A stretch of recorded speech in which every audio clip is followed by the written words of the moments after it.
Welcome back sa ating channel. Naging mainit nga na usapin di umano sa mundo ng social media. Hindi na nga di umano pinakawalan itong si Anggi Bautista at General Katapang sa loob mismo ng Senado. At talagang iniimbestigahan nga ang mga sangkot sa pagkatakas nga ni Kataroha na ito. At talagang nanumbalik at talagang ang mga kabalbalan nga ron ay linaglag mismo ni Kataroha.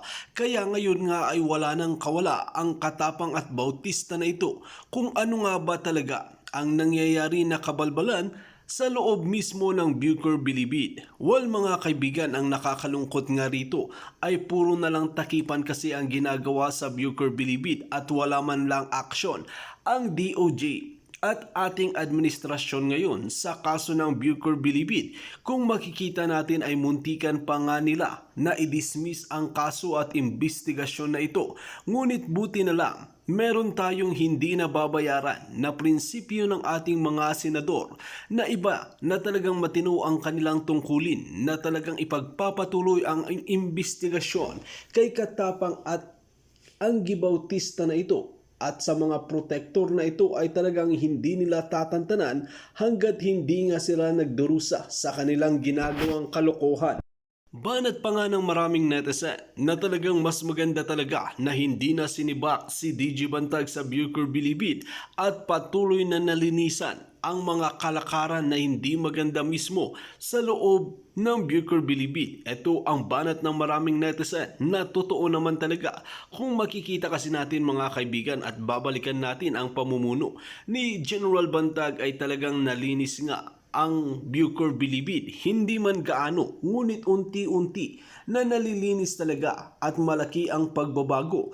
Ngunit nung naupo at naipalit si Anggi Bautista at si General Katapang na ito ay nanumbalik ang mga iligal at hindi magandang gawain at kabalbalan sa loob mismo ng Bucor Bilibid. Well mga kaibigan, para nga sa karagdagang impormasyon, panoorin nga natin ang buong video. At kung bago ka lamang sa aking channel, huwag kalimutan i-click ang subscribe button at notification bell para lagi kang updated sa ating mga bagong video. At para sa sulit viewers natin dyan, maraming salamat sa walang sawang pagsuporta. 20, nagrayot. Opo. Hindi ko po matandaan kung July 20 po. Pero siguro po mga after 3 days po akong na-relieve. Ito po ba yung riot na involve yung, kung na, tama yung pangalan na alala ko sa ulat, yung Peter ko? Peter po, Hindi, Melvin? hindi po. Iba po. Iba yun? Opo. So, noong na-relieve kayo, saan kayo napunta? Una po, sa escorting. And then after 5 days, at present po, nandito po ako ngayon sa Bisec. Ano po ba yung bisek? Bureau, Basic, Bucor Security, and Escort Command po. So, mas maaluan yung trabaho nyo. Yes po, ma'am. Yes, sir, Your Honor. Nakalagay po dito sa inyong sinumpaang salaysay, nung panahon nyo, wala nga talagang duty keepers responsible for securing the entire prison facility. No security patrol unit to conduct regular searching operations, roving patrol, inspections, to maintain peace and order as part of security measures. The approach in managing PDLs in the maximum security compound was due to the leniency of Jail Inspector Angelina Bautista in her capacity as acting superintendent. So, yung po ba dahil daw sa mga bagong pulisiya ni Ma'am Bautista na sinasabi nyo? Kasi binanggit nyo rin dito na yung authority and influence of Jail Inspector Angelina Bautista were absolute and exceedingly dominant during making her time, that during that time making the camp commander, kayo ngayon, irrelevant. Yes, Your Honor. Ano ibig sabihin nun? Baliwala na yung katungkulan nyo doon. Parang ganun po. Kasi po si Ma'am Angie po yung nagpaalis ng SPUN keepers po sa mga dormitories. Tatanong ko si Ma'am Angie, you're still under oath kahit na-relieve na kayo ron. Bakit po ba napunta doon sa sitwasyon na pinaalis na yung SPU, Security Patrol Unit nung panahong yun? Kaya luluwag nga no, magdudulot nga ng sitwasyon na mag-iisip. Siguro, Michael, nakapon na ka ba nung sa panahong yon na medyo lumuwag-luwag nga? Nabawasan yung bantay, nag-isip ka na, ay, pwede na tumakas dito. Maalwan-alwan na rito, nababawasan na. Meron ka ba na, nung nabuburyong ka na? Opo, maluwag po nung, after pasok mo nun nila, maluwag po. Wala akong email, wala akong SPU. Kaya sabi mo, siguro inisip mo, ay kaya ko ng takasan ito. Lumuwag na, ganun ba? Hindi po. Hindi, pero ano yung ibig sabihin na maluwag? Wala pong babantay na mga viewer sa loob. Wala akong email. Sa loob ng, Sa maximum po, wala akong email. hanggang ngayon? Hindi ko lang po alam. Ba't siya ka ba nakalagay ngayon? Sa RDC po. Okay, so noon, ilang linggo yon na walang keeper? Mga 2 linggo na po muna email nun eh. So meron ka ba, di ba tinanong kita nung huling hearing kung nag-usap-usap kayo na pupuga kayo, sabi mo may mga naririnig ka rin nag-uusap-usap, mahiwaga.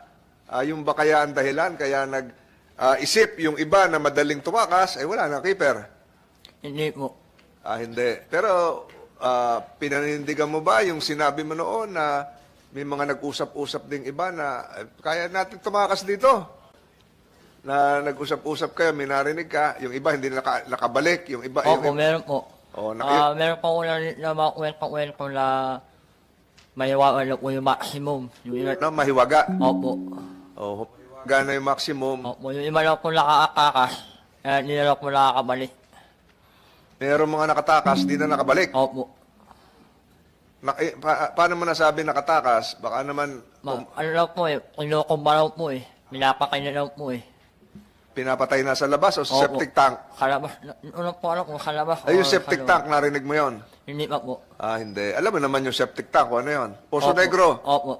Alam mo kung saan yung septic tank doon? Hindi mo. Hindi mo alam kung saan yung septic tank. So, nakarinig ka ng sitwasyon na may mga nakatakas na hindi na nakabalik. Opo. Ayun. So, mga kilala mo rin yon? Hindi po. Mga narinig ko na po sa mga kami-kami. Mga ano? Narinig ko na po sa mga kami-kami. Pag lumalaan po ako. Na hindi na nakabalik si ganito. Opo. Ma'am, pakipatay yung microphone. Ma'am Angie, ano po yung dahilan? Bakit inalis natin yung mga keepers, yung mga duty keepers, at yung SPU, Security Patrol Unit? Mr. Chair, Your Honor, good morning po. Regarding po dun sa pagka-relieve, una po, yung sinasabi po nilang 700, nung pong mag-take over siya as camp commander po ng maximum, hindi po 700 actually po yung, hindi ko po alam sa admin kung ilan po yung na-relieve. So nag-take over po sila kung, if I can recall po, mga 300 plus po sila na nag-take over po doon na bago. Ngayon po sir, when it comes to the designation at saka po positioning of personnel po sa inside the maximum, hindi po ako nag-i-issue po ng order. Hindi po ako ang gumagawa po ng duty detail. Sila po yon, ang commander of the guards at saka po yung camp commander. Yung pong na-relieve naman po na SPU, na members po ng SPU, yun po yung mga nangangaroling kahit hindi po Pasko. Yun po yung mga under investigation po na sinasabi namin. Yan po yung nire-report po ng mga PDL natin na inihingan po ang bawat commander. Kakatok po kasi ang mga yan eh. Nagro-robbing po sila. Yan po yung nirelieve po namin nung panahon na nandun po ako. So, yung pong sinasabi nilang nirelieve ko po lahat yung keeper at saka SPU. Ang nirelieve po namin, yung pong mga under investigation. So, pag po nirelieve po namin yan, pag narelieve po yan, may mga tao po, inherent duties and function po ng isang camp commander na mag-designate po ng mga tao na ilalagay po niya, kapalit po nila. Kasi po ako po, Yung maglalagay ng kapalit ng dorm keeper, ng security patrol unit. Commander of the Duty Guards po, keeper. sir. Tapos po, aprubahan po yan, dumadaan po yan sa camp commander, papunta po sa amin, para alam lang po ng admin na eto na po. Sinasabi ni Ma'am Hari na wala daw, nakapalit naman. Kaya lumuwag, pinatutunayan din ni Kataroha na kulang nga yung mga nagpapatrol, wala rin naging dorm keeper, kaya nakaisip yung iba, may mga naririnig-rinig din siya, at pati siya mismo ay nakatakas. So, totoo ba na napakaluwag mo at ito ang naging dahilan ng ganitong sitwasyon? Kaya tayo nandito ngayon eh. When it comes to maluwag, sir, for the information of everybody, sir, ako po yung NBP superintendent. I oversee the maximum, the RDC, the medium, and the minimum compound. Lahat po yan, sir, kumpleto po yan ng staffing pattern na sila po yung nagpe-perform na duties and function. Hindi ko po duty yung maggawa po ng duty detail ng mga tao po nilang ina-assign. Pero siguro duty mo rin na siguraduhin yung nasa staffing pattern is being complied with. May laman ba talaga itong nakalista rito na CO2, CO1? Ito ba talaga nakaposte roon? Yung pong duty detail, sir, hindi ko na po pwede pong i-oversee po yung duty detail. Alin ang ino-oversee mo? Yung pong halimbawa, sir, gaya po Yung nito. nasa ibabaw noon? Yes, gaya po nito, sir, yung nangyari pong takasan. Actually po, nakuha ko po yung information na nawala si Kataroha July 16 po ng alas 12 pasado ng madaling araw. So, ang ginawa ko po, being the NBP superintendent, tinext ko po si camp commander, hindi niya alam. Kaya nga po siya narelieve. Hindi po niya alam na may nawawala ng PDL. Kasi hindi nag-report sa kanya yung OD. So pumunta po siya, malakas ang ulan, hindi po... Officer of the Day, si Combate po. Nandito po on record po yan, sir, 12:21 a.m. ng July 16 nang mag-report po yung CTOD, yung Communication Management System po namin sa Bucor.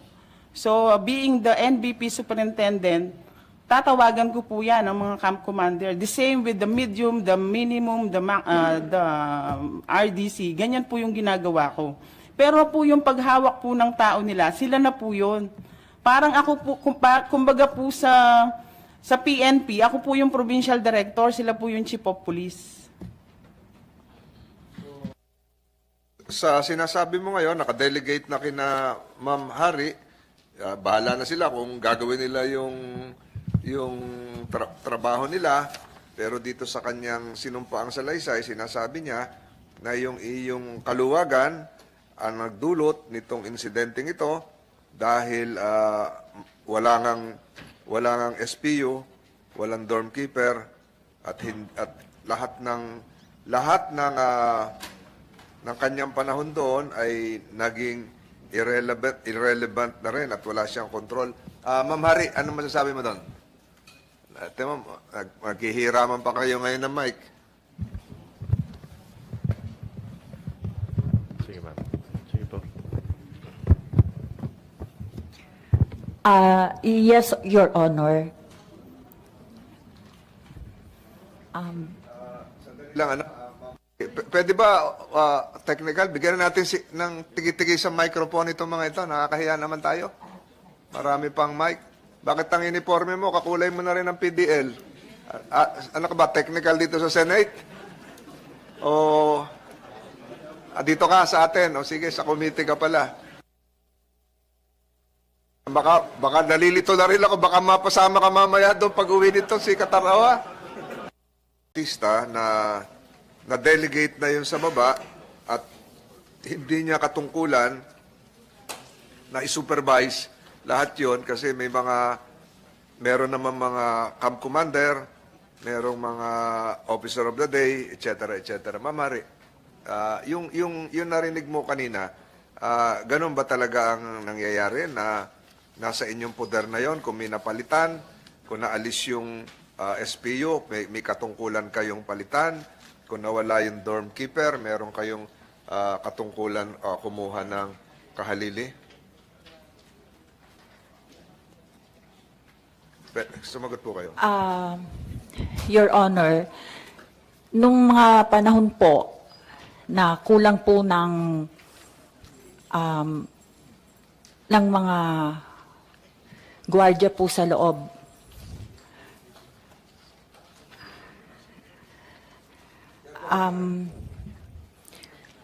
Ginagawa ko po ang lahat ng magagawa ko po para i-maintain ang peace and order sa maximum kahit kulang na po ang mga personnel ko. Hindi po ako yung may karapatan na mag-alis at maglagay po ng tao. It is the Chief NBP Superintendent. Meron po kami mga request na magdagdag po ng tao. Pero wala naman pong dumarating. At saka ayaw po talaga ni... Kanino po kayo nagre-request? Kay Ma'am Angelina po. So, Meron po kaming mga... sinasagot ho yung request o hindi na sinasagot? Baka may dahilan kung bakit hindi na makakapagdagdag. Kasi nga, yung 700 naging 300. Your Honor, hindi ko po kasi dala po yung mga request, hindi ko na po matandaan. You can submit nasagot. samples of those requests to Yes, the Your committee. Honor, yes po. The committee secretary is directed to provide the email address of this committee to the Chief Inspector Purification Hari, so the same can be submitted. So directed. Tuloy niyo po. Yun po, Your Honor, na sa kabila po ng kakulangan po ng personnel sa loob ng maximum, araw-araw na lang po at gabi-gabi ako nagdarasal na wala pong mangyaring gulo, patayan o tumakas. Dahil mahirap po, kulang kami. Maski nga po yung mga babae ay na-utilize na rin po. Gaya ng sa DMU, Diversified Unit po. Yan po yung mga assigned personnel na kapag po may nasira sa brigada ay na mga gripo po o mga nabarang mga septic tank or tubo ng tubig ay babae mga na po. Mga lababo, Opo. P-trap, Yes. babae na magiging tubero. Babae na po yung nag-escort sa mga PDL na maximum po yun. Medyo po maximum po yun. So, tas babae po, Armado naman kayo pag napasok kayo doon. hindi po, Wala. Your Honor. Wala kayong dala kahit revolver, Wala po. batuta.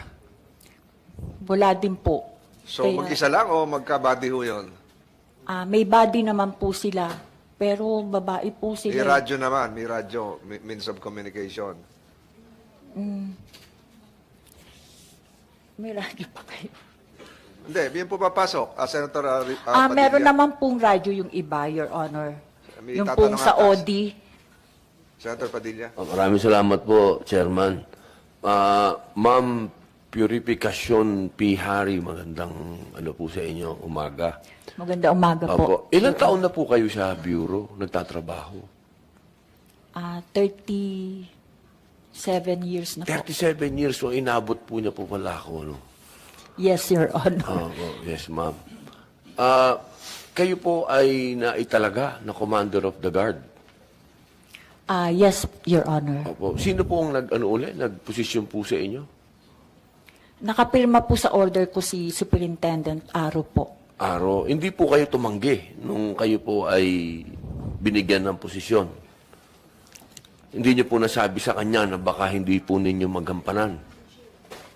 Hindi po. Nagulat lang nga po ako. Akala ko lang po na transfer ako sa Commander of the Guards office. Ako na po pala yung Commander of the Guards. Opo, kasi mabigat na posisyon po yung Commander of the Guard. Yes, Your Honor. Opo. Kasi, Chairman, yun yung posisyon na yun, katulad ng sinabi niyo po kanina, no? Marami namang sigang babae din, talaga. Na minsan, masiga pa yung babae sa lalaki. Pero sa paglalahad ni Ma'am Senior Inspector Purification, parang hindi siya handa doon sa posisyon na naibigay sa kanya. Paano ba yung General? Hindi niyo po ba yun na balitaan na parang hindi po handa si Ma'am doon sa posisyon? Wala po ako nabalitaan, Mr. Chair, Your Honor. Kanino po kanino po yung dapat siya nagsabi? Pag ganun po ba, in-offer sa iyo yung posisyon? Mr. Chair, Your Honor, she can refuse kung hindi niya po kakayanin. Kaya't wala naman po ako nabalitaan na ganun, na mabot sa aking atensyon na sinabi niya na hindi niya kakayanin. Opo. Siguro, Chairman, sa susunod, dapat magkaroon sila ng guidelines na ganun. Kung kaya ba talaga nung opisyal yung binibigay sa kanyang posisyon. Kasi parang doon nang galing eh. Parang doon nang galing yung ano. Hindi ko po kayo sinisisi, ma'am, ha? Wala pong sisihan dito, tapos na po yung sisihan eh. Kasi nangyari na. Dapat ngayon na lang po siguro, para in aid of legislation, kaming dalawa ni Senator Tolentino, itong idol ko, pagdating po sa batas talaga, walang nakakalusot dito eh. Pag-usapan po natin kung paano ito hindi na mangyayari uli. Yes, Your Honor. Kaya napakahalaga po nung inyong sinasabi sa amin ngayon. Kasi sa akin pong palagay, doon nagkaroon ng lakas loob si Kosa, si Michael Cataroha, nung nakita niya na wala nang keeper doon. Kasi nagulat ako nung sinabi niya wala na siyang makitang keeper. Parang imposibleng mangyari yon dahil sa loob ng 3 taong ko sa Bilibid, laging may keeper. Sa maximum, wala pang keeper. Ganun ba, Michael? Wala kang nakitang keeper? Wala po. Baka naman hindi ka naman lumalabas sa selda mo. Doon mismo sa brigada mo, walang keeper. Wala po. Kasi po wala papabilang po. May nila po eh. Walang nagpapatrolya. Wala po. Ano lang, sino lang nandun? Ika lang. Opo. Ano po, nakakamit mo sila sa may oli. Mga ina po. Kasi layo mo ng opisina eh. Ibig sabihin sa brigada, wala. Wala po. Ganun. Medyo may problema nga yun, Chairman. May problema tayo sa usapin na yun. Pero hindi na natin pagtatalunan pa yan. Ang kailangan na lang po siguro, sir, ayusin po natin. Kasi hahaba tayo ng hahaba. Ang gusto lang namin malaman talaga ni Chairman kung ano yung katotohanan. Kung saan ka talaga dumaan. Ngayon, ang nangyari naman ngayon, na maganda dito, narinig natin si Inspector Purification. Siguro, sir, sa ngayon, maglagay ka ng siga doon na Commander of the Guard. Mr. Chair, Your Honor, gagawin po namin. Opo, yun po ang sikreto dyan eh. Well, mga kaibigan, tila meron nga talagang nagpatotoo na talagang ang nangyaring riot di umano sa loob ng Bilibid ay totoo talaga at nangyayari ito kadalasan. Buti na lang talaga meron nasaksak at naisugod sa hospital dahil hindi na nila kayang i-cover up at meron pang mga baril. Ito ang nakapagtataka, mga kaibigan. Paano nakapasok ang mga ito sa mga gwardiya nagbabantay sa loob mismo ng Bucor Bilibid? Kaya ito ang malaking katanungan dito.